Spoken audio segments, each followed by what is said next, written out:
じゃあ guys、行きましょう。高校生が沖縄県の海で亡くなった事故。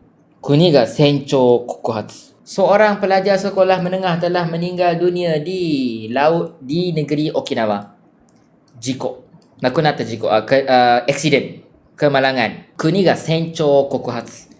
So, negara Jepun telah mendakwa kapten kapal tersebut. So, sencho yang korang selalu dengar adalah One Piece tu. Sencho! Kotoshi 3月、沖縄県の海で船の事故がありました。Dia kata pada tahun ini bulan 3 di lautan di negeri Okinawa, 船の事故がありました。Ada kemalangan kapal. Lepas dia kata 京都から学校の旅行で来た高校生と船長の2人が亡くなりました。So dia kata daripada Kyoto, pelajar sekolah menengah tinggi. Saya dah sebut hari tu Chugakuse dengan kokose lain maksud. Saya ada bagi tahu dulu. Yang datang under lawatan sekolah.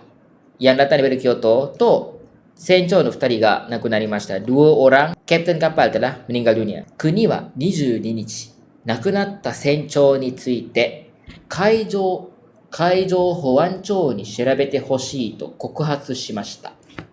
So, negara iaitu Jepun pada 22 hari bulan, 亡くなった船長について berkenaan dengan kapten yang telah meninggal dunia itu, 海上保安庁. Saya rasa ni adalah nama agensi, tapi saya tak tahu exactly apa. Mari kita tengok.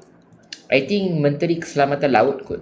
Japan Coast Guard, okay. Mereka telah mendakwa keselamatan laut dan meminta mereka untuk menyiasat berkenaan dengan kapten kapal yang telah meninggal dunia itu.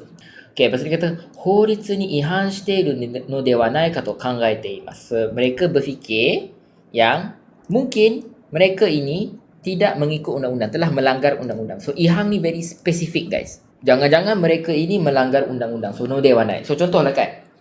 Aideru sensei wa onna no hito nano de wa nai ka to kangaete imasu. Saya rasa sebenarnya ID sensei ni jangan-jangan dia perempuan kot. Contohlah.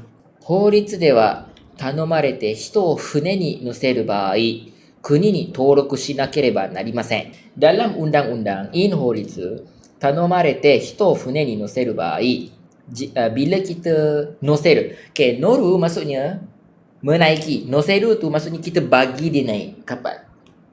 Dia kata, bila you bagi orang naik ke atas kapal dan ada orang minta, tanomarete, bila ada orang minta and you naikkan orang ke atas kapal, kuni ni toroku shinakereba narimasen. Dia orang mesti toroku, mesti mesti register dekat negeri. So, shinakereba narimasen ni adalah bentuk mesti dalam bahasa Jepun. N5.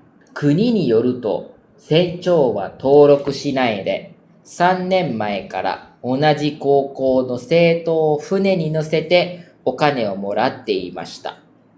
So ada kejadian sikit guys kat sini So dia kata according to the country, according to Japan.